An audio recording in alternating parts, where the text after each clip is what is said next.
Ya, oke, kita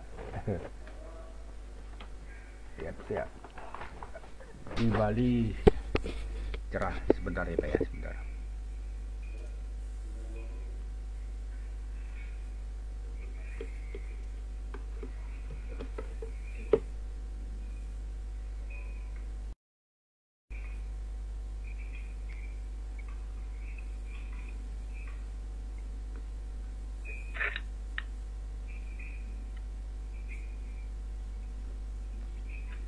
Ya, kurang lagi 3 menit. Tapi kalau memang nanti sudah siap, kita infokan.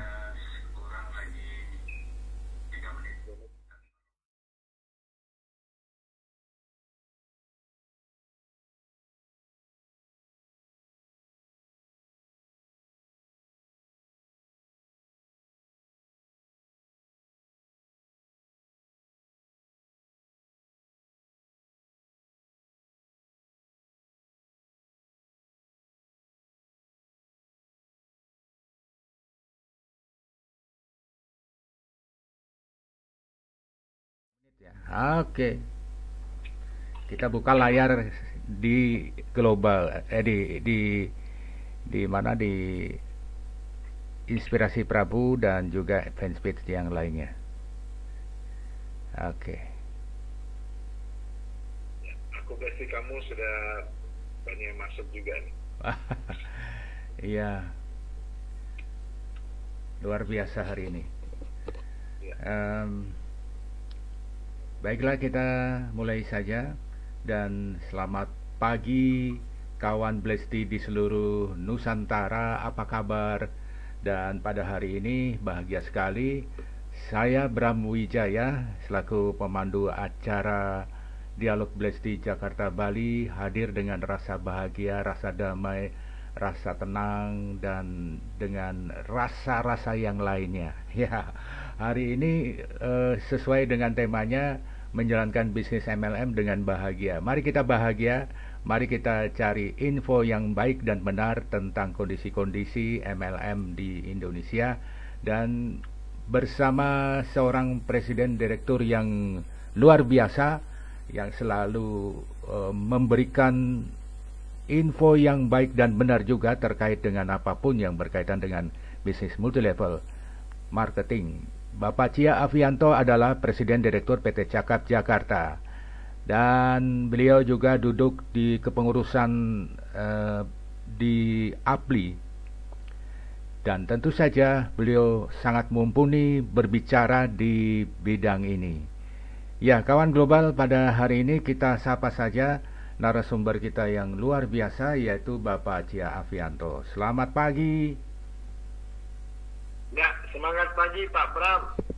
Semangat pagi para mitra usaha Cakap yang ada di seluruh Indonesia dan juga pendengar yang setia mendengarkannya. Dan terlebih dahulu izinkan saya mengucapkan selamat menunaikan ibadah puasa bagi saudara-saudara kita yang muslim. Semoga di bulan suci Ramadan ini mendapat pahala yang berlimpah-limpah. Amin. Selamat. Ya, kawan Blesti di seluruh Indonesia, Nusantara, dan dunia, pada hari ini kita akan bicara tentang menjalankan bisnis MLM dengan bahagia. Dan apapun terjemahan tentang bahagia, mari kita tumpahkan dalam perjalanan sebuah bisnis. Tentu ini adalah sangat memberikan manfaat di antara Anda yang mungkin masih ragu-ragu dengan MLM, ya. Secara umum MLM ini tentu akan banyak bercerita tentang baik dan buruknya. Tapi kita akan mendengarkan bagaimana bisnis MLM itu berasal dan bermuasal dari mana, dan kemudian sampai sebesar sekarang dengan yang ada di seluruh dunia dan juga Indonesia. Ya, Pak Afi, pada hari ini silakan Bapak bisa paparkan di awal-awal acara ini tentang MLM secara umum. Silakan, Pak. Ya, senang sekali hari ini kita boleh berbincang-bincang mengenai seputar MLM yang kadang-kadang masyarakat lebih banyak memahaminya dari segi negatifnya karena pemberitaan di media-media sosial yang viral, yang merugikan banyak orang dan sebagainya. Maka hari ini kita akan kupas lebih mendetil supaya masyarakat mengerti bedanya antara MLM dengan yang diberitakan itu tidaklah sama. Ya, kalau kita bicara MLM itu adalah jalur distribusi, multi level marketing, atau dengan lebih simpel dikatakanlah ini bisnis mulut lewat mulut, ya. Jadi ini adalah bisnis yang sederhana dipahaminya. Tentu di dalam bisnis ini kita harus bisa membedakan antara industri multi level marketing dengan praktek oknum-oknum yang menjalankan bisnis MLM ataupun berkedok MLM. Kita harus memahaminya dulu. Kalau tidak nanti kita akan rancu. Kita akan berpikir, oh ada perusahaan yang tuh merugikan uang orang tuh, ikut itu, oh itu MLM tuh. Kenapa? Karena mereka menganggap, oh dia rekrut orang. Kalau rekrut orang itu MLM. Nah, sebenarnya ya kita harus mengerti, ya. Nah, nanti kita akan lebih tahu, oh ternyata MLM itu. Nah, sejarah MLM itu ada di Amerika, itu sudah lebih dari 60 tahun, ya. Dan sampai hari ini banyak 20% orang Amerika yang kaya raya konglomerat itu adalah dari bisnis multi level marketing atau bahasa kerennya itu network marketing, bisnis jaringan. Nah itu Pak Bram. Jadi saya harus katakan dulu, multi level marketing itu adalah bisnis yang modern, ya, yang memangkas jalur-jalur distribusi dan jalur promosi, ya. Nah kalau di konvensional kita tahu bisnis itu dijalankan dari pabrik ke agen tunggal, lalu masuk ke agen provinsi, agen wilayah, grosir, retail, baru jatuh ke konsumen, sehingga mengeluarkan banyak biaya-biaya, ya, dari jalur distribusi. Kedua, promosi, ya, kita lihat ada promosi lewat TV, lewat radio, lewat segala macam billboard dan sebagainya, sehingga itu mengeluarkan biaya. Nah di MLM kita pangkas 2P itu, ya. Jadi kalau kita bicara MLM, kita bicara 4P, ya, yaitu produk harus bagus, price-nya sedikit lebih tinggi karena kualitasnya lebih bagus tentunya. Nah, mungkin produk bagus, harga murah. Ketiga, promosi. Promosi itu dilakukan oleh konsumen atau distributor yang mengalaminya. Jadi mereka itu tidak dibayar, bukan seperti artis, ya, atau influencer, ya. Yang keempat adalah place, jalur distribusi. Jadi tidak dijual di agen-agen, tapi lewat langsung dari pabrik atau perusahaan langsung ke distributor.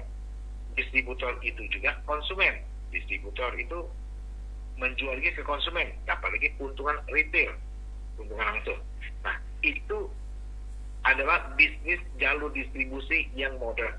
Kita tahu sekarang bisnis network marketing ini sangat luar biasa.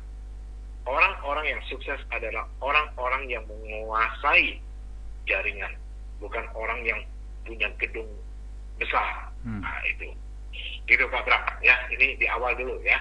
Oke. Ya, sementara sebelum dilanjutkan, kami informasikan kepada kawan-kawan semuanya, kawan Blesti di Santero Nusantara, untuk menyebarluaskan tentang link dari siaran langsung ini, atau Anda bisa di akhir acara, seandainya sekarang belum sempat di akhir acara, linknya dibagikan dari percakapan ini dimanapun saja Anda mendengarkan dari siaran ini melalui fanpage, ya. Jadi yang bisa Anda simak yaitu di fanpage Inspirasi Prabu, fanpage Aku Blesti Kamu, dan fanpage Agen Teh Hitam Blesti. Nah, pada hari ini kita akan berbicara tentang bagaimana menjalankan bisnis MLM dengan bahagia. Pengertian bahagia ini tentu masih banyak yang memberikan pengertian yang beda-beda. Nah, tapi mari kita kembali ke urusan bahagia dalam artian berbisnis. Menurut Pak Afi, berbisnis dengan rasa bahagia itu sebenarnya seperti apa, dan apakah di multi level marketing ini kita bisa bahagia, atau mungkin dalam bahasa lain ada rasa semangat dan rasa jatuh cinta dalam tanda kutip. Silakan. Ya, kalau kita bicara bahagia, itu kan parameternya itu tidak ada satu kepastian. Bahagia seseorang satu dengan yang lain berbeda. Tetapi bahagia dalam arti di sini adalah menikmati, enjoy. Ya, saya selalu katakan, kalau kita melakukan satu bisnis dan kita bisa menikmati, maka kita akan merasakan bahagia. Ya, bukan bahagia artinya lagi jatuh cinta, baru bahagia lagi dapat duit banyak, bahagia lagi sesuatu yang kabar baik, bahagia tidak. Tapi ukuran dari kebahagiaan itu adalah apapun yang kita lakukan, kita bisa menikmati. Nah, saya melihat di MLM itu banyak aspek-aspek positifnya, Pak. Misalnya, kita bisa bebas menggunakan waktu, ya. Artinya kita bisa makan-makan sambil ngobrol-ngobrol, cerita-cerita, jalan-jalan, dapat duit. Nah, itu yang tidak bisa dilakukan di bisnis. Kalau kita kerja di konvensional, nggak mungkin. Nah, saya selalu katakan, saya ini sangat senang sekali, bahagia di menjalankan bisnis ini. Makanya saya bisa bertahan lebih dari 35 tahun di industri ini. Kenapa? Karena saya merasa seperti kayaknya bukan kerja, lebih banyak enjoy-nya, jalan-jalannya, Pak Bram. Ya. Nah, jadi seperti contohnya nanti minggu depan saya ke Bali, ya kan. Habis itu pulang dari Bali saya ke jalan-jalan lagi ke Medan, Sumut, ya kan. Jadi artinya memang ya itulah ada sukacita gitu ya. Nah, jadi sekali lagi menjalankan bisnis ini ujung-ujungnya betul kita akan merasakan kebahagiaan. Kenapa?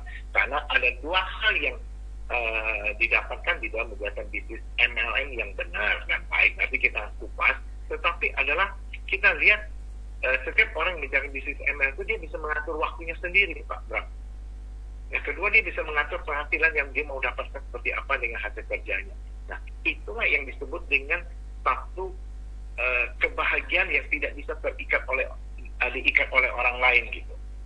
Nah, kalau kita kerja, banyak orang berkata kalau orang kerja itu yang dia lakukan adalah dia terikat dengan waktu, dia terikat dengan gajinya, dia terikat dengan privasinya. Tetapi kalau orang menjalankan bisnis, terutama bisnis MLM, dia leluasa karena dia adalah pemilik bisnisnya itu sendiri, owner ya. Jadi ingat, mitra usaha itu adalah pengusaha. Ya, Anda bukan sales, ya, Anda pengusaha, di mana Anda sebagai mitra daripada Cakap yang menyediakan produk, ya, dengan harga yang sudah ditentukan oleh perusahaan. Tugas Anda adalah melakukan promosi, cerita ke orang lain. Tugas Anda adalah melakukan distribusi. Nah, itu Pak Bram. Ya, jadi sekali lagi kebahagiaan itu kalau saya menilai itu agak abstrak, ya. Itu nilai perasaan. Tapi yang jelas, kalau orang menikmati dia akan merasa bahagia. Tapi kalau orang tertekan, pasti dia tidak akan merasa bahagia. Itu aja, Pak. Oke. Industri bisnis yang berkonsep MLM ini di seluruh dunia sudah berkembang sangat pesat ya, dan di Indonesia juga apalagi sangat pesat. Dan mereka ini pada dasarnya ingin mengajak kita untuk mandiri dalam berbisnis dan memiliki bisnis sendiri ya. Jadi kalau dipikir-pikir bagus juga semuanya misi-misinya. Tapi kalau kita lihat dari perjalanan sang waktu, itu kenapa ada bisnis multilevel marketing hanya seumur jagung. Nah, kemudian itu yang pertama. Kemudian yang kedua, faktor apa yang menyebabkan bisnis multilevel marketing ini bisa menjadi kuat? Nah, Bapak mungkin bisa jelaskan secara singkatnya dan juga fakta-fakta yang ada di lapangan. Oke, terima kasih Pak Bram. Kita kalau lihat memang pertumbuhan industri MLM ini cukup cepat, ya, tetapi lebih cepat lagi adalah pertumbuhan yang berkedok MLM. Oh, begitu. Nah, kenapa banyak perusahaan-perusahaan ini hanya bertahan sebentar? istilahnya kalau saya mengatakan itu prinsip mereka hit and run. Artinya memang punya dasar, ownernya, pemiliknya punya niat kurang baik, yaitu dia melakukan bisnis booming, terus tahun 2 tahun mau jagung ganti lagi yang lain, tapi ini buat lagi. Kenapa? Karena mereka membuat sesuatu yang sangat menarik di awal, bahkan banyak yang melakukan istilahnya ya zaman sekarang itu flexing ya pamer ya. Oh, dalam waktu 6 bulan saja duduk sudah dapat Ferrari. Waduh. Ya, ini yang membuat orang jadi tertarik. Apalagi yang mengatakan itu adalah tanda kutip public figure. Public figure itu bisa, atau istilah sekarang itu lebih banyak influencer. Itu banyak artis lah, juga mungkin tidak kurang juga melibatkan aparat negara atau pejabat negara atau orang-orang terpandang, tokoh agama dan lain sebagainya. Jadi lebih banyak mereka itu dijebak untuk melakukan satu, wih, si ini aja ikut loh, motivator yang top ini pun ikut loh. Waduh. Nah, jadi kadang-kadang itulah sehingga banyak sekali bertumbuh cepat. Karena orang Indonesia kan kadang-kadang suka ikut-ikutan, Pak. Oh gitu ya. Lagi ramai nih, perusahaan lagi ramai nih. Kita ikut yuk. Mumpung lagi baru 6 bulan, baru 3 bulan, baru 2 bulan. Ikut. Saya selalu katakan, sukses itu tidak instan. Bukan hanya saya, semua konglomerat yang ada di Indonesia maupun dunia katakan sukses itu tidak instan. Kaya itu tidak instan. Boleh nggak kita kaya? Boleh, tapi bukan jalan pintas. Itu saya selalu katakan, ya kan? Ya, kadang-kadang orang mau dengar, karena orang tidak mau dengar, itu hak orang ya. Nah, sehingga dia tidak membangun fondasi yang benar, karena motifnya beda. Nah, perusahaan-perusahaan yang bertahan lama adalah perusahaan-perusahaan yang punya visi ke depan jelas, punya misinya jelas, punya produknya jelas bermanfaat, punya sistem itu adil, ya, sehingga dia membangun fondasi. Kalau perusahaan-perusahaan yang membangun fondasi, kondisi apapun juga pasti dia bisa bertahan, sekalipun pandemi. Nah, kita lihat di saat pandemi inilah kita bisa membuktikan perusahaan-perusahaan yang membangun fondasi untuk long term atau perusahaan-perusahaan yang hanya mementingkan profit, keuntungan.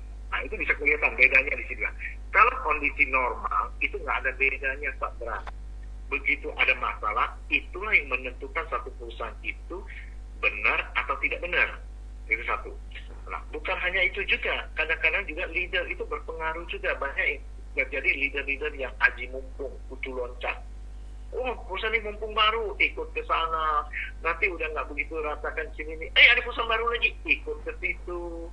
Nah, ini juga menyebabkan image orang tidak bagus. Jadi orang nggak, si Ano tuh dulu aktif 2 tahun di perusahaan A tuh. Sekarang ganti ke perusahaan B. Besok-besok ke perusahaan X. Ya kan? Jadi tidak mencerminkan bahwa bisnis ini bisa langgeng. Nah, tapi saya bersyukur juga cukup banyak juga leader-leader yang tetap dia fokus di satu perusahaan sehingga dia bisa menjadi contoh. Dan akhirnya apa yang dia katakan itu dia buktikan. Itu Pak Bram ya. Jadi bedanya antara perusahaan-perusahaan yang seumur jagung itu. Nah, perusahaan MLM yang bagus dan benar itu harus diuji oleh waktu. Ya, minimal saya ambil waktu 10 tahun. Kalau di bawah 10 tahun itu nggak bisa dikatakan perusahaan itu bagus, perusahaan itu hebat, enggak. Ya kenapa? Karena biasa perusahaan MLM 1-2 tahun masih eksis lah ya. Tapi berjalannya waktu kita lihat. Ya, perusahaan-perusahaan MLM yang bagus itu harus bertahan di atas 10 tahun. Nah, itu baru dia, walaupun kadang-kadang terseok-seok juga. Ada beberapa perusahaan yang saya tahu sudah lewat 20 tahun, 25 tahun, tetapi omsetnya stabil. Ya, tetapi dia bertahan terhadap segala situasi yang ada. Nah, tapi banyak perusahaan-perusahaan yang booming, justru yang 1-2 tahun itu booming, itu hilang, Pak. Makanya saya selalu katakan, hati-hati teman-teman. Kalau perusahaan itu booming, sebentar lagi dia akan terjun bebas nih. Bahasa terjun bebas.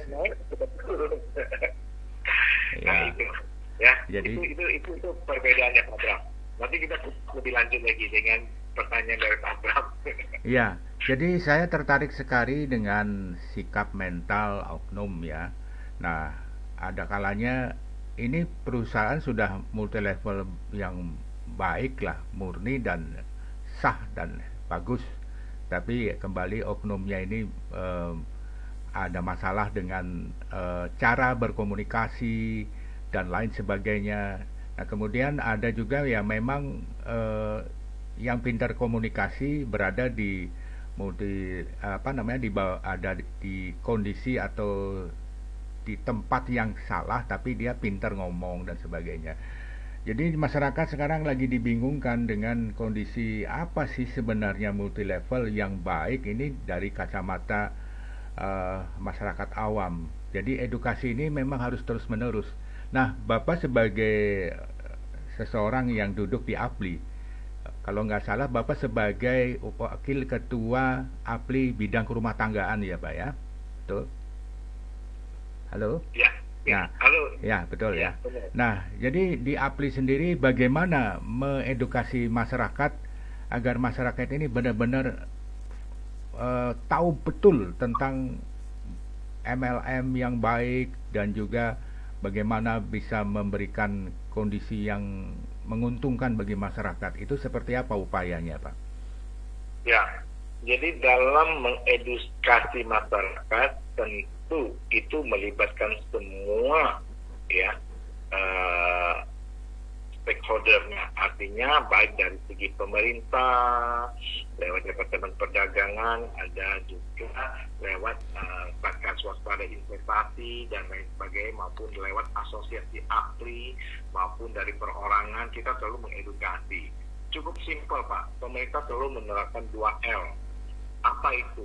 Satu, harus punya legalitas yang jelas, resmi ya. Artinya legalitas ini artinya jangan disalah artikan. Banyak orang menyalahgunakan legalitas. Jadi artinya gini, kalau dia bisnis asuransi, berarti dia harus izin legalitasnya dari OJK yang dikeluarkan. Ya, kalau dia bisnis misalnya trading, ya, berjangka, dia harus izin dari Bapeti. Bapeti itu di bawah perdagangan juga, ya namanya juga dagang ya. Kalau dia bisnis menggunakan jalur rekrut orang dan ada produk yang jual, istilahnya ada penjualan langsung, dia harus punya SUPL dari Departemen Perdagangan. Nah, seringkali orang menyamar-nyamarkan, ya, jadi sehingga abu-abu. Ya, jadi legalitasnya nggak jelas. Oh, saya ini punya legalitasnya ini, tapi prakteknya beda. Nah, ini yang seringkali membuat rancu. Nah, belakangan ini terjadi seperti gini. Dia punya izin SUPL, ada izin perdagangan, tapi dia tidak gunakan izin perdagangan barang ini, tapi dia berkedok menjual robot. Robot itu salah nggak? Robot itu tidak salah. Tapi yang salah itu robotnya disalahgunakan. Nah, seringkali gini. Jadi robot itu kan hanya software. Ya, tapi robot itu digunakan jadi untuk trading. Nah, itu yang keliru. Nah, jadi banyak masyarakat harus ngerti. Satu, legalitasnya jelas. Kedua, logikanya jalan nggak? Logika. Misalnya kondisi sekarang ini bank secara resmi aja memberikan bunga ya kepada mereka yang deposito itu aja maksimum mungkin cuma 6%. Ya, ada lah mungkin bank-bank yang berani nekat itu 7% misalnya, ya kan? Ya, tapi perusahaan itu berani menjanjikan 30%. Dari mana logikanya, ya kan? Bonus dibayar harian, waduh, dari mana? Ini keuntungan pasti untung. Di dalam bisnis nggak ada yang kepastian. Saya sudah katakan, bisa untung, bisa rugi. Yang penting bagaimana kita memanage supaya kerugian itu berkurang, ya kan? Tapi tidak ada istilahnya pasti. Kalau pasti, udah aja orang jual aja seluruh, misalnya asetnya, rumahnya, masuk ke sana aja pasti. Bisa pasti bunuh diri nantinya ujung-ujungnya, ya kan? Itu yang kadang-kadang orang nggak ngerti. Orang itu tergiur, ya. Nah, saya selalu katakan, ya, saya bersyukur di selama 35 tahun ini, saya termasuk orang yang ya imannya cukup waspada ya, saya tidak katakan dan waspada gitu. Waspada dalam arti terhadap segala godaan. Pak, ada orang yang, Pak, Bapak nggak mau cepat kaya Pak, ini ada mumpung Pak, ini perusahaan baru 1 bulan Pak, Bapak jadi orang pertamanya dan sebagainya. Saya bilang enggak lah. Yeah. saya pengen kaya, tapi saya pengen kaya diberkati dan menjadi berkat buat banyak orang. Saya tidak mau kaya tapi mau rugikan banyak orang. Karena hidup ini nanti nggak enak Pak kalau kita dapat musuh Pak. Nggak enak kalau kita tiba-tiba di jalan ada orang yang dirugikan kita tiba-tiba pukul dari belakang, kan nggak lucu. Oke. Jadi saya selalu enjoy aja, hidup ini harus jadi berkat, itu yang paling penting. Nah, jadi 2L itu Pak. Ya, pertama itu dari segi legalitasnya itu dikeluarkan oleh instansi yang bersangkutan dengan bisnis yang dijalankan. Kedua, harus logikanya jalan Pak. Jangan 30%, mana ada sih satu hari 1%, waduh itu kan. Terus dijanjikan pasti untung, aduh mana ada bisnis yang pasti untung sih, nggak ada itu bisnis. Terus instan lagi, lihat 6 bulan tuh sudah dapat Rolls Royce, Ferrari. Waduh, karena saya lihat jangan-jangan Ferrari itu hanya pinjaman, kan? Banyak sewa gitu kan. Nah, hati-hati dengan hal-hal yang demikian, ya. Flexing itu nggak salah. Kalau kita benar-benar kaya, nggak ada masalah kok. Misalnya kita benar-benar kaya dengan bisnis kita naik misalnya Ferrari, nggak ada masalah. Itu hasil keringat kita kok. Tapi yang jadi masalah motivasinya yang keliru. Dengan cara gitu membuat orang percaya sama kita. Ya, nggak, itu yang salah gitu ya.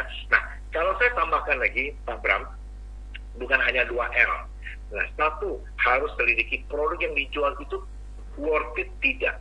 Saya tidak katakan mahal atau murah, tapi sesuai nggak dengan kualitasnya. Saya tahu ada beberapa produk-produk yang dijual dengan cara MLM tapi berkedok, yang money game. Itu ada yang binary berkedok money game, ada yang lainnya ya istilahnya skema Ponzi. Kita tahu kan kalau skema Ponzi itu kan piramid ya, tapi piramidnya ini yang atas untung, yang bawah buntung.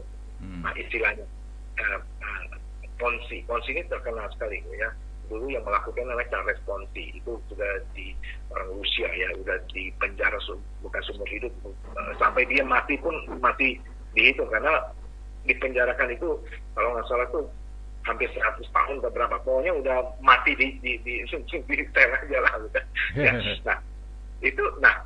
itu merupakan kerugiannya ya. Dulu pernah di Albania juga satu negara hancur karena money game ya, dengan Ponzi.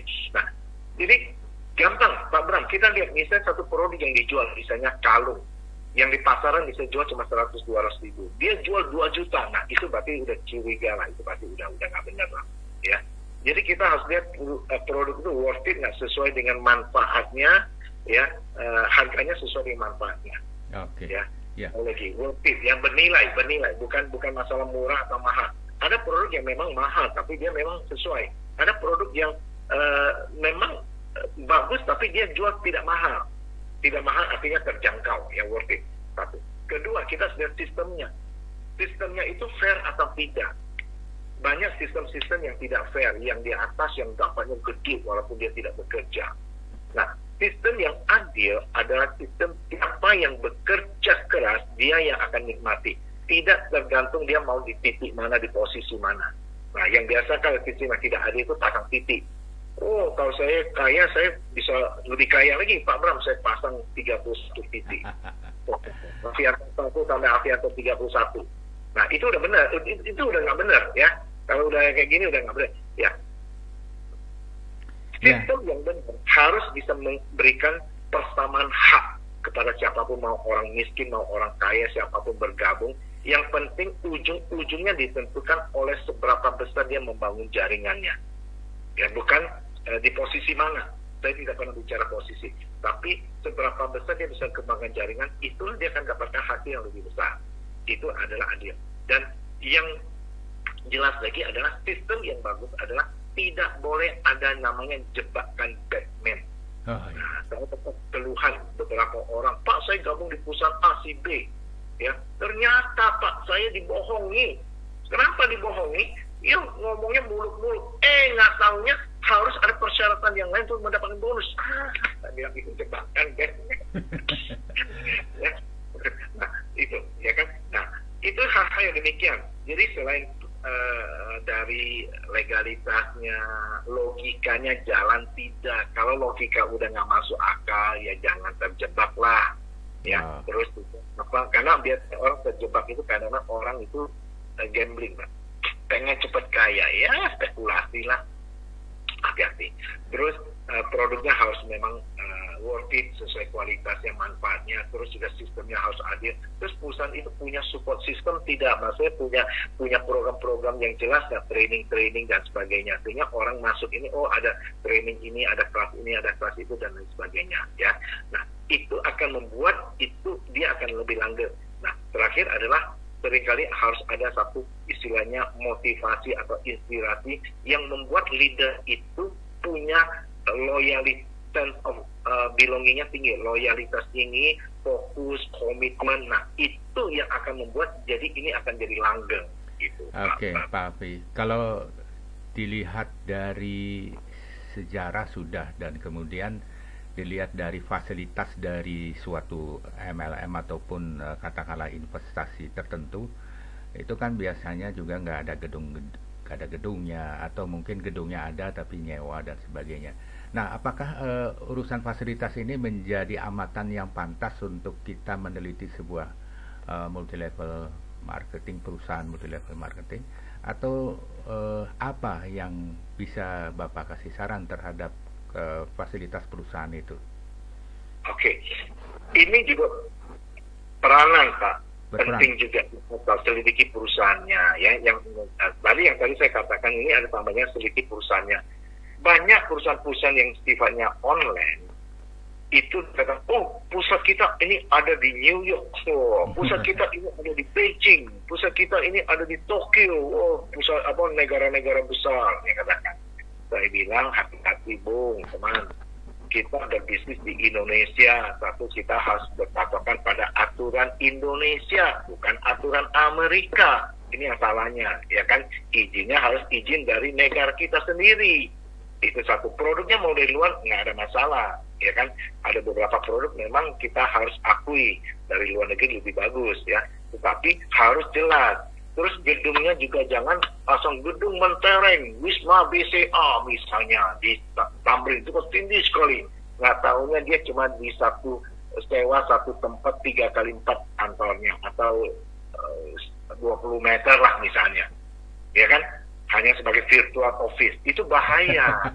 Virtual office. Itu saya katakan jangan melihat gedungnya secara keseluruhan, ya. Nah, itu harus jelas. Memang tidak semua perusahaan langsung punya gedung sendiri. Itu juga harus dimaklumi, Pak Bram. Jangan langsung diselidiki, perusahaan ini baru buka. Ini gedung sudah milik sendiri belum atau masih sewa? Ya itu nggak ada masalah. Yang penting jelas. Itu satu keberadaannya. Jangan lihat gedungnya mewah, terus dia cuma alamannya cuma numpang virtual office aja, itu bahaya. Kedua, kita juga ownernya, eksekutornya, ownernya itu orang-orang yang memang punya pengalaman di MLM atau tidak, track recordnya bagaimana. Ini yang kadang-kadang saya lihat, ya, itu harus juga jadikan satu memperkuat kita lah kalau kita mau serius, ya. Kecuali kita hanya ikut-ikutan dia nggak ada masalah. Tapi kalau kita mau menggantungkan masa depan kita, hidup kita di perusahaan MLM, harus cari perusahaan MLM yang betul-betul punya komitmen yang jelas, ya, yang jelas dalam arti ownernya. Karena ada owner yang dia nggak ngerti, Pak Bram. Nah, ini cilakanya nih. Banyak perusahaan-perusahaan yang ownernya nggak ngerti, tapi dia kaya, dia punya duit banyak. Terus dia buat sistem, dia suruh leadernya buat sistem, atau suruh orang lain buat sistem. Lalu sistemnya dibuat menarik. Nggak tahu ya, 3 bulan, 6 bulan jangan usaha menyadari, kita rugi loh ini. Kenapa? Sistemnya jebol. Lalu diganti lagi. Orang jadi kecewa. Ya, banyak saya dengarkan orang itu kecewa karena ganti sistem, ya. Ya, kenapa? Karena sistem itu tidak dirancang dengan baik. Ya, sistem itu nyawanya orang, itu nggak bisa main-main, Pak Bram. Harus betul-betul sudah dirancang, diuji coba sampai batas maksimum payout sampai posisi tertinggi itu berapa persen, supaya kita yakin bahwa bisnis ini kita bisa bertahan 10, 20 tahun, 30 tahun ke depan, nggak usah robah. Karena memang sudah teruji dan terbukti. Ya, itu yang penting. Ya, jadi sekali lagi banyak faktor untuk memilih perusahaan MLM yang baik dan benar. Ya, kalau kita mau gabung di satu perusahaan, jangan melihat juga jangan terkecoh dengan gedung mewah, juga jangan terkecoh dengan promosi, jangan juga terkecoh dengan di webnya sangat menarik. Oh, ini online dan sebagainya. Wah, banyak sekali orang nih. Kadang-kadang kita harus akui banyak penipuan itu. Kalau nipunya misalnya orang datang nipu pakai kaos oblong, pasti orang nggak akan ketipu. Ya, pakai angkot nggak akan ketipu.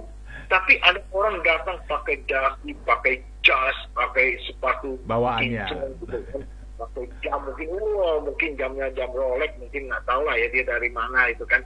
Ini bawanya mungkin Ferrari. Orang hebat Anda.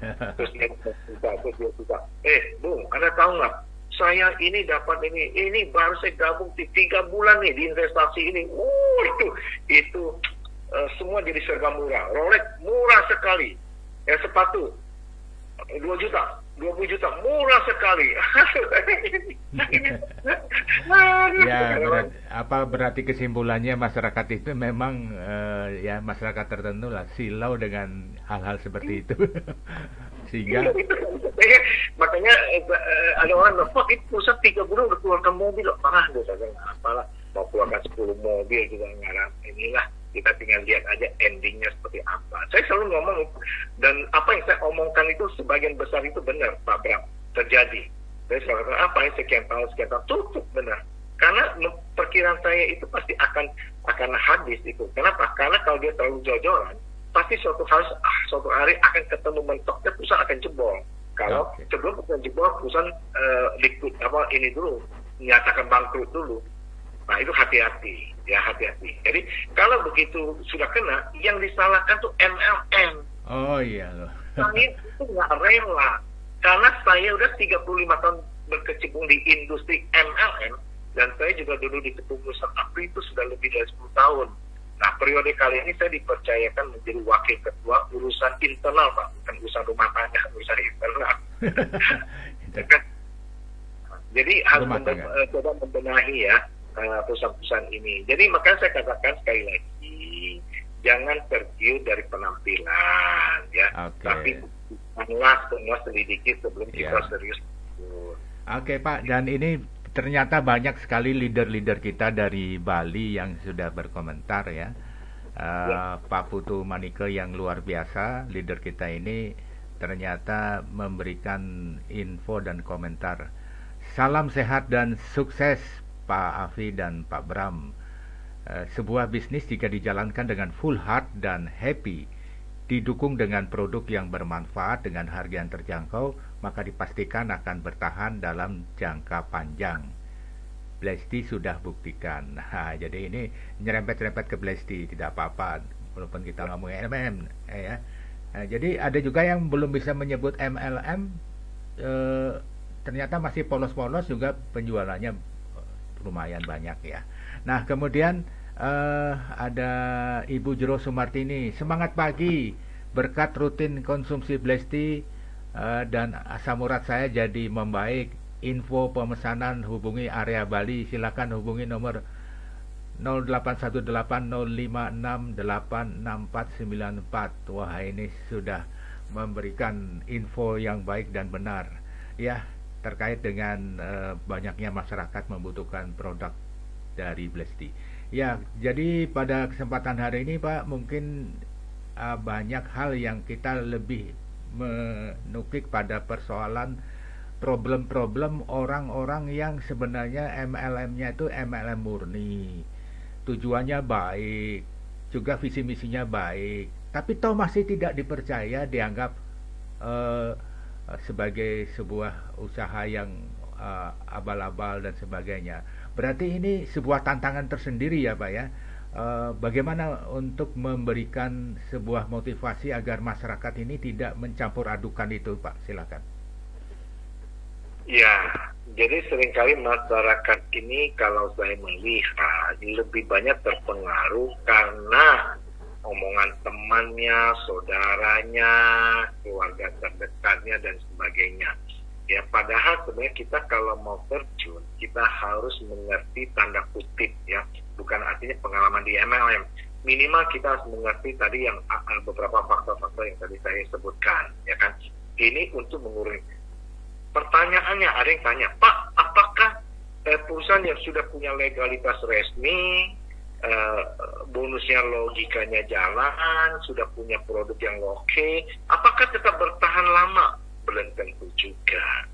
Karena nggak ada jaminan. Kembali kepada satu, bagaimana cara mengelola bisnis MLM-nya. Kedua, bagaimana dia dapatkan member-membernya, apakah ada program-program training yang membuat mereka itu punya rasa memiliki, fokus, apakah punya program-program insentif, misalnya tur ke luar negeri, semoga membuat motivasi mereka tetap untuk bergairah.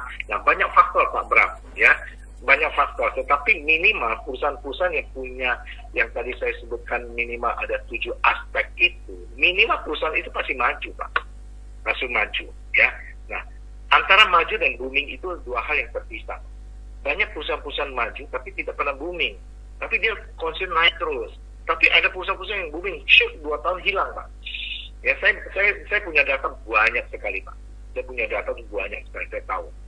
Kalau mau bicara dunia MLM, ya bukan saya mau menyombongkan, tetapi saya cukup mengetahui. Asal itu dunia MLM benar ya, murni ya. Tapi kalau misalnya jangan tanya saya, Pak, perusahaan-perusahaan yang money game berapa perusahaan? Saya nggak ikuti lah, karena buat saya juga ngapain sih urus-urus yang kayak gitu. Yang penting kalau orang tanya saya, Pak, bagaimana perusahaan ini? Nah, saya bisa kasih nasihat. Nah, kalau masalah dia mau ikut, mau dengarkan kata saya atau tidak, ya itu terserah dia, pilihan dia. Tapi minimal, ya kalau orang dengarkan, ya lebih baik mencegahlah, sedia payung sebelum hujan. Itu yang saya selalu katakan. Ya, jadi sekali lagi Pak, suksesnya satu bisnis itu tidak bisa ditentukan oleh hanya beberapa faktor, tapi secara terintegris ya harus diikuti. Kedua juga kita harus bicara juga bagaimana yang paling penting dari sekian itu adalah komitmen, ya. Karena perusahaan yang dihantam terus apapun komitmen. Nah, salah satu contoh Cakap ini punya komitmen kita Pak. Kita apakah tidak punya masalah? Banyak masalah yang kita hadapi, yang kita lewati Pak. Banyak, bahkan banyak sekali ya. Apakah teh hitam tidak ada saingan? Ya, saya mau jujurkan banyak di luaran produk teh hitam, tapi tetap yang diberkati cuma satu, yaitu Blesti, teh berkat. Ya, itu yang saya selalu katakan. Banyak di luar mau merek A, merek B, bahkan orang-orang yang dari Blesti pun keluar ya, buka perusahaan-perusahaan buka. Ya, tapi saya percaya cuma satu Pak. Apa yang Tuhan sudah berkati, itu Tuhan pasti akan memberkati. Yang penting kita melakukan bagian kita. Ya, we do the best. Ya, saya selalu mau nyarakan kepada teman-teman semua, we do the best. Kita lakukan yang terbaik yang kita mampu. And God will take the rest. Tuhan akan mengambil yang kita tidak bisa lakukan. Nah, itulah yang kita sebut banyak keajaiban-keajaiban, banyak mujizat yang kadang-kadang kita nggak nyangka. Ya, nah, jadi yang penting hidup ini satu, saya selalu katakan, lakukanlah care and share, ya, dengan tulus. Care and share dengan tulus, dan kita lakukan yang terbaik. Jujur, jangan menipu orang. Saya selalu katakan, jangan menipu. Jujur kita lakukan, maka hasilnya pasti kita akan diberkati. Oke. Pak, ini ada pertanyaan melalui WA. Pak Sutarse di Perian. Kenapa pelaku-pelaku money game dan investasi bodong jarang sekali masuk penjara? Ujung-ujungnya hilang. Silakan Pak. Oke. Pak siapa? Sutarse ya? Bagaimana Pak? Pak yang tanya tadi siapa? Pak Sutarse. Ya. Pak Sutarse. Ya. Mungkin yang kita tahu, kita selalu katakan, oh dia. Kalau yang saya tahu sudah lumayan. Ya. Ya, kenapa? Kepolisian dalam hal ini Barreskrim itu menentukan seseorang masuk penjara atau tidak ini lewati satu proses yang disebut dengan penyelidikan, perlu waktu. Setelah itu naik lagi ke penyidikan. Setelah penyidikan itu baru dinyatakan tersangka. Ya, nah itu ada prosesnya. Nah tentu harus punya bukti-bukti yang kuat. Ya, ada beberapa yang saya tahu sudah dimasukkan penjara karena sekarang sudah ada undang-undang, ya, undang-undang di mana orang dirugikan bisa lapor, bukan orang harus jadi korban. Sekarang sudah ada, ya. Tetapi biasanya pemerintah selalu dalam hal ini Baris Krim selalu menerapkan satu prinsip praduga tak bersalah. Jadi sebelum dia betul-betul bersalah, ya itu masih kelihatannya kita kadang-kadang udah si A, si B itu melakukan penipuan, kenapa nggak dimasukkan penjara langsung? Nggak bisa. Mereka punya metode, mereka punya mekanisme, ya, karena saya belakang ini cukup sering dengan Baris Krim karena kita buatkan seminar edukasi bersama-sama. Jadi APRI, saya mewakili APRI, diminta untuk sosialisasi. Ya. Tindakan hukumnya adalah dari Baris Krim. Nah, tentu tidak segampang yang kita kira, si itu menipu orang, kenapa nggak langsung dimasukkan penjara? Tidak, Pak. Itu harus lewat satu proses. Ya, proses itu cukup panjang. Ya. Nah, proses itu cukup panjang sehingga betul-betul bukti semua sudah ada, baru dipenjarakan. Ya, penjaranya itu hukumannya 10 tahun dan dendanya 10 miliar. Ya, kalau 10 miliar buat pemain-pemain money game kayak kemarin yang dijebloskan IKA ya, IKA dan satu lagi DN ya, DS ya. Itu tidak sebanding. Makanya disita karena uangnya sudah nggak tahu kemana-mana gitu kan. Saya dengar beberapa perusahaan-perusahaan itu merugikan, ada yang 20 triliun uang masyarakat, ada yang 5 triliun, ada yang 10 triliun. Kadang-kadang hati ini agak juga sedih juga ya. Tapi ya itu masyarakat kita harusnya belajar dari hal-hal yang kadang-kadang gini, yang kadang kita kesel, ini ditawarin MLM yang benar ya, ada disebut cita Pak saya tawarin orang PT Cakap ini punya legalitas semua jelas, semua perusahaan ini track recordnya sudah ada, keluar negeri semua ada, nggak mau, nggak punya alatnya, nggak punya duit. Tiba-tiba dia dengar 6 bulan lagi, itu orang kena tipu 10 juta, dari mana uangnya nggak tahu. udah banyak orang berpikir tidak berpikir logika sehat ya. Kenapa? Karena kepengen cepat kaya. Kalau ya ini karena MLM ini kan nggak bisa memberikan orang langsung instan cepat kaya. Yang bisa memberikan menjanjikan orang cepat kaya itu kan mungkin. Tapi itu kan hanya janji ya Pak Bram ya. Janji cepat kaya ya, itu janji. Tinggal janji. Ya itu artinya gini Pak, ada cara memilah-milah dari kita ini yang kurang tepat ya Pak. Kadang-kadang faktor yang berhubungan dengan cepat kaya itu lebih mengalahkan segalanya daripada untuk urusan perjuangan-perjuangan meraih kesehatan atau perjuangan-perjuangan untuk mempercantik diri dan sebagainya. Inilah yang sebenarnya ini urusan perasaan orang ya, kita tidak perlu ikut campur. Tapi yang jelas sikap mental untuk gampang terpengaruh dengan iming-iming itu yang kadang-kadang perlu diedukasi terus menerus ya. Nah, berikutnya terima kasih buat Pak Nyoman Sunarteyana dari Bali juga ada dari Medan. Semangat pagi, saya dari Bima. Bima. Tadi Medan ada Medan. Mana Medan ya. Nah, kemudian Ibu Ani selamat pagi katanya dari Medan. Nah ini kalau kita lihat dari berbagai informasi oleh kawan-kawan semua ini terkait dengan bisnis multilevel marketing, banyak sekali cerita-cerita lucu ya. Kemarin kita dengar di acara pelatihan banyak cerita lucu, dan cerita lucu itu dijadikan sebuah motivasi.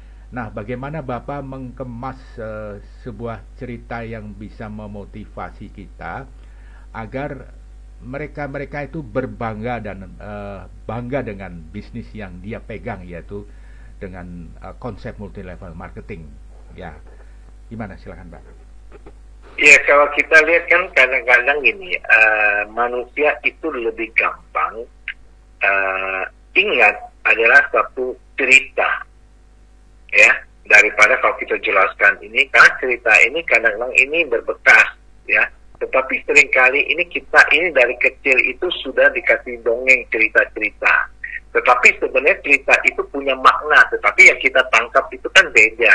Misalnya contohnya itu kan dari kecil kan yang kita motivasi, kita mengenai kera, ada kera yang 5 kera jatuh ke bawah, sumurnya tinggi, tapi begitu mereka naik, yang di atas teriaknya, "Woi, nggak mungkin kamu bisa naik, woi, tinggi, ini gini-gini."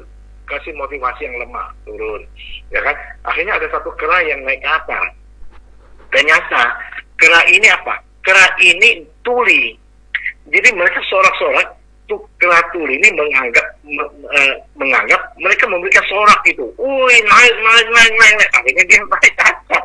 Jadi cerita ini ada menceritakan ya, cerita ini menceritakan jangan terlalu mudah dengar kiri kanan orang lain ngomong-ngomong yang negatif. Yeah. Ya, karena kalau kita lihat kenyataan di dunia yang kita hadapi, lebih banyak orang ngomongnya negatif daripada orang yang ngomong positif.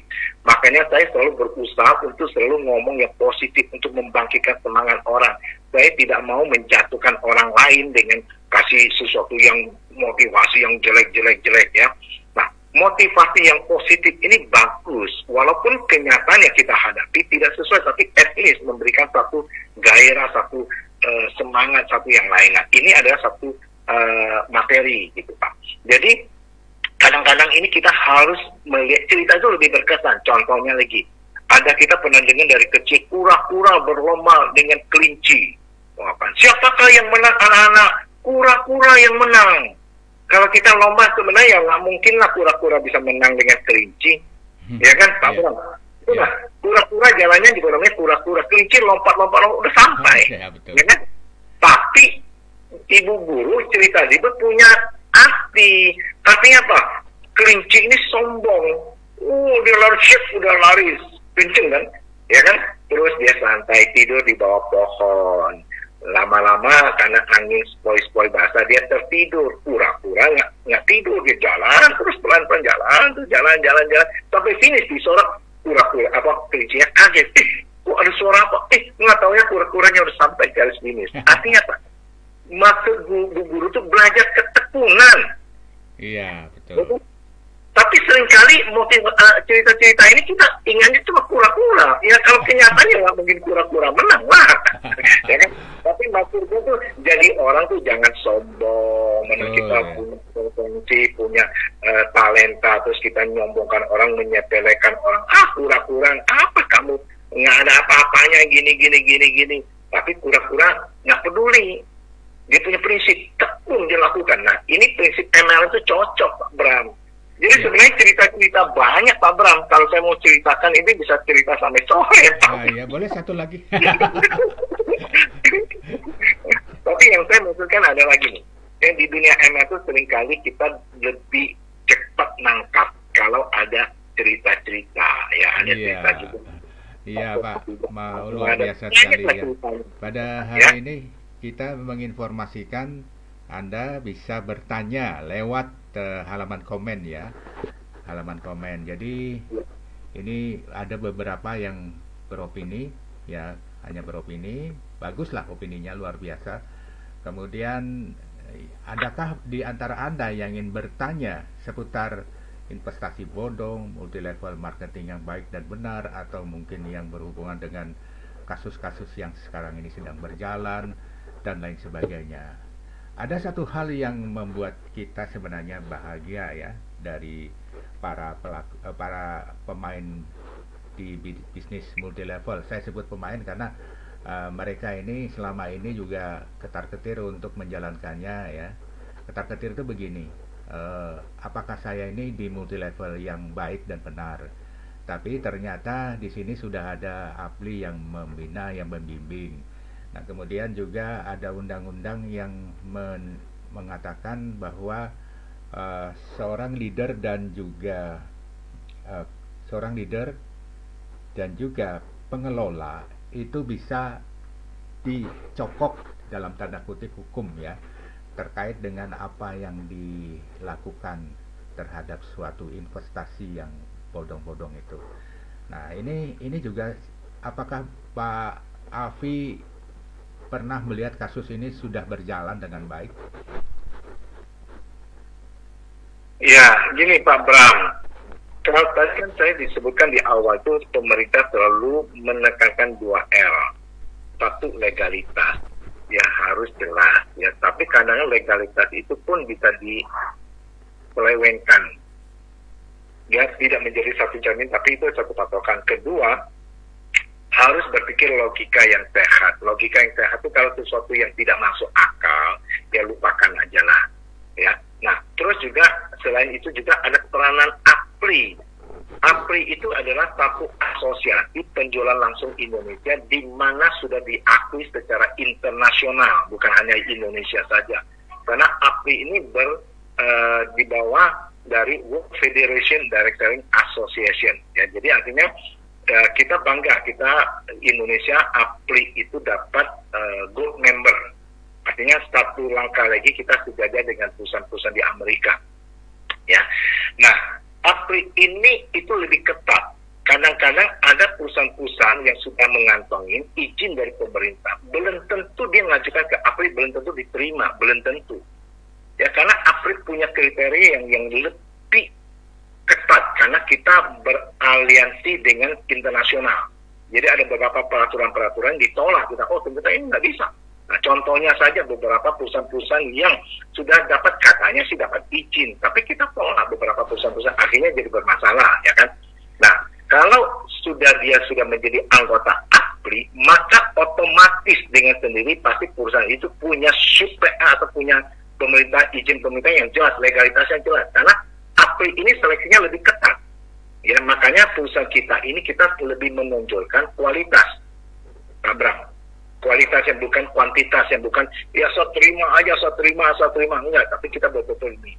Nah, ini kita harus bertanggungjawabkan. Kenapa? Karena kita pengurus, ya di APRI ini pengurus yang sukarela, Pak. Karena kita pelaku bisnis. Oh, ya. Pelaku. Jadi kita pengurus APRI itu nggak ada dibayar. Jangan tanya saya, Pak, Bapak sebagai wakil ketua dibayar berapa, Pak? Enggak ada, Pak. Nggak ada. Jadi sukarela, kenapa? Karena saya berkecimpung di bisnis, saya ingin lewat APRI ini dengan kerjasama baik dengan pemerintah ini mengedukasi masyarakat, membantu program-program pemerintah supaya industri ini berkembang dengan baik. Kalau industri ini berkembang dengan baik, tentunya masyarakat ini akan lebih teredukasi dengan baik. Ya, jadi kita nggak dibayar, Pak, mau dari ketua sampai pengurus nggak dibayar, karena kita harus bayar uang sendiri, Pak, untuk acara-acara tentu, misalnya makan-makan apa, kita nggak bayar. Iya, luar biasa. Jadi informasi ini kita lanjutkan dengan informasi dari Pak Tata Prabu Suhartana yang sudah memberikan komentar dengan huruf yang besar-besar semuanya. Data aktual keuangan nasional menunjukkan bahwa 2 tahun masa krisis ekonomi, konsep bisnis MLM sangat membantu dengan total omset 16,8 miliar, penghasilan mitra dari kerjanya hampir 4,8 miliar, kontribusi pajak negara mencapai 1 miliar. Ya. Tetapi sayang terakhir ini dimanfaatkan oleh oknum dengan sistem ponzi, binari, dan berkedok trading dengan sistem robotik dan lain-lain. Ternyata terjerat investasi bodong.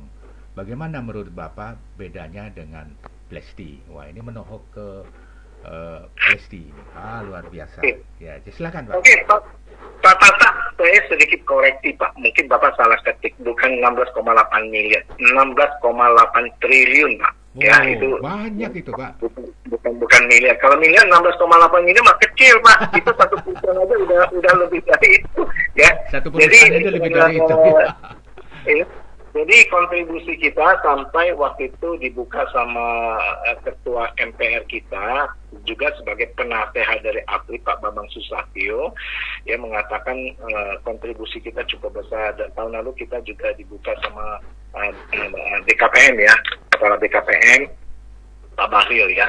Nah, itu 16,8 triliun, ya, dan memberikan kontribusi pajak kepada pemerintah bukan 4,8 miliar, Pak, 4,8 triliun, ya. Jadi tolong mungkin Pak Tata saking bergairahnya P-nya dituliskan jadi ketiknya jadi M. Tapi sebenarnya angka ini masih kecil, Pak. Sangat disayangkan, angka ini masih kecil dibandingkan dengan investasi bodong atau binary option atau yang disebut dengan robot trading.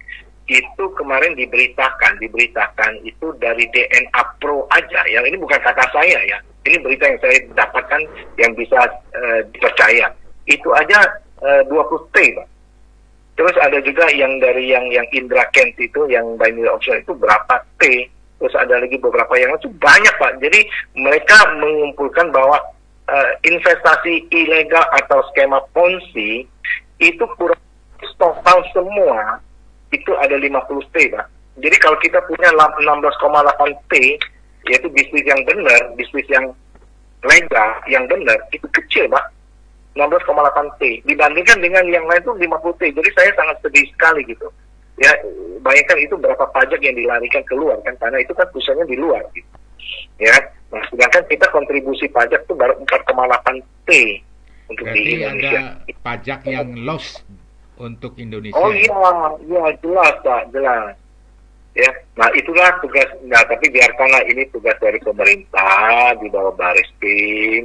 Ya, salah ketik tuh Pak kata ya maaf Pak, salah ketik maklum. Nyawanya belum ngumpul. belum ngeteh Pak, belum ngeteh.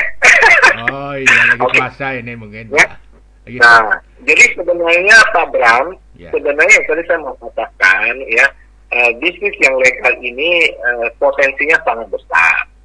Potensinya sangat besar karena kita lihat daripada kontribusi pajak saja cukup besar dan juga bonus-bonus ya.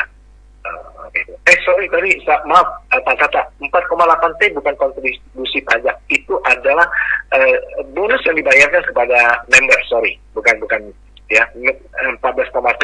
Kalau kontribusi pajak itu ada dua. Kalau 16,8 T berarti dari PPN-nya saja sudah 1,68 T ya kan, PPN. Belum lagi dari pajak perorangan ya, PPh 21. Jadi 4,8 T itu bonus yang dikeluarkan Pak untuk member. Bayangkan 4,8 T bonus member. Oh. Termasuk juga banyak ya. Jadi kalau kita jadi member bukan pajak. Ya nanti kalau pajak nanti saya ditegur sama pihak pajak, katanya 4,8 T, kok enggak?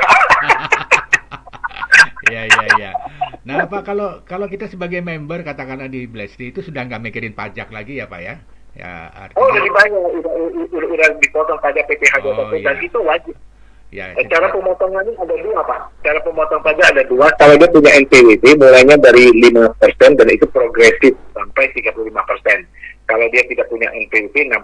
Nah, kalau punya NPWP dikurangi dulu dengan PPKP. Jadi artinya ada tanggungannya semua, jadi lebih kecil. Jadi sebaiknya kalau leader-leader yang ini sebaiknya cantumkanlah NPWP lah. Nah, oke Pak, kita lanjut kepada urusan yang tidak berhubungan lagi dengan investasi bodong, investasi abal-abal, MLM dan lain sebagainya. Kita sepintas ingin mendengar dari Pak Alfi selaku Presdir PT Cakap tentang bagaimana sih rahasia dari PT Cakap dalam hal ini, kok bisa-bisanya sudah puluhan tahun, dalam hal ini 14 tahun ya hampir ya, untuk eksis berdiri di Indonesia dan memberi kontribusi pada ekonomi masyarakat secara luas. Nah, ini rahasianya di mana dan kenapa begitu? Terima kasih Pak Bram. Sekilas saya mau cerita, PT Cakap itu berdiri tahun 2008. Dan ini adalah perusahaan asli Indonesia. Kita bangga lokal ya dengan produknya dari Indonesia. Karena tujuan kita adalah dari Indonesia kita akan memberkati nanti bangsa-bangsa keluar ya. Itu satu. Nah, dengan berjalannya waktu kita sudah masuk ke tahun ke-14 di mana nanti bulan Juli kita mau adakan ulang tahun yang ke-14 itu di Pulau Belitung. Jadi ulang tahunnya bersamaan dengan turnya jalan-jalan ya gitu. Jadi kita harapkan member-member yang aktif mencapai target bisa kita undang semua, kita siapkan di sana ya. Nah, tentunya tidak segampang yang kita perkirakan. Tentu di dalam perjuangan ini kita betul-betul yang kunci utama adalah kita selalu komitmen Pak. Apapun yang kita lakukan satu konsisten ya. Nah, sistem yang saya buat ini ya, karena saya tidak suruh orang lain buat Pak Bram. Kalau saya yang punya, saya suruh orang lain buat, nanti saya yang bisa jebol. Jadi perusahaan ini sistemnya saya buat ini dari pengalaman selama 21 tahun kerja. Tahun 2008 saya membangun sistem ini dan sudah diuji coba semuanya. Oke. Nah, produknya pun produk yang selektif, di mana produknya ini dibutuhkan oleh seluruh masyarakat. Karena apa? Tidak ada masyarakat yang tidak mau sehat, pasti pengen sehat. Tidak ada seorang wanita yang tidak mau menjaga misinya dengan baik, ya kan? Jadi itu kebutuhan. Jadi betul-betul produk yang sangat dibutuhkan orang.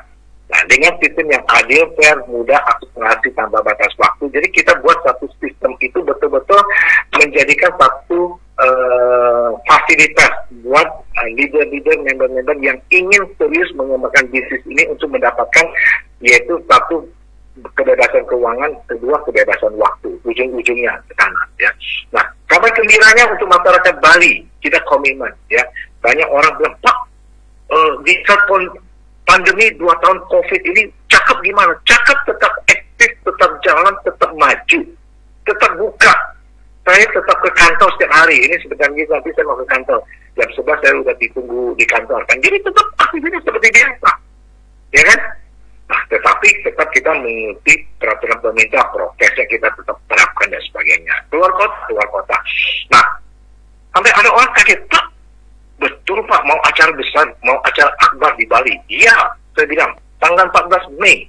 14 Mei itu hari di mana kita membuat acara di tengah-tengah pandemi di Hotel Aston, Jalan Gatot Subroto, Denpasar. Kita adakan acara recognition 500 orang. Kaget orang. Ah, benar Pak? Iya. Nah, bukan hanya itu, kita akan datangkan seorang inspirator, pelaku bisnis, ya. Saya tidak mengatakan motivator. Kenapa? Kalau saya katakan motivator, itu hanya motivasi. Tapi saya bilang inspirator, menginspirasi orang. Ini salah satu top leadernya satu perusahaan MLM besar, di mana dia sudah menjadi contoh bahwa apa yang dia lakukan, dia sudah nikmati yang namanya passive income.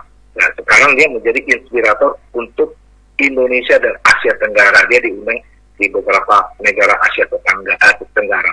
Kita akan datangkan inspirator yang luar biasa. Tunggu tanggal mainnya 14 Mei.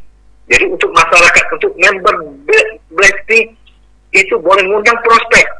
Untuk masyarakat Bali, ya, tunggu diundang, ya. Nah, caranya bagaimana? Tentu ada komitmen dari omset kemarin Februari, Maret, dan April. Kalau tutup poin 25 PC pribadi berlaku dapat 1 undangan, dan berlaku kelipatan. Kalau 100 TV setiap bulan berarti dapat 4 undangan.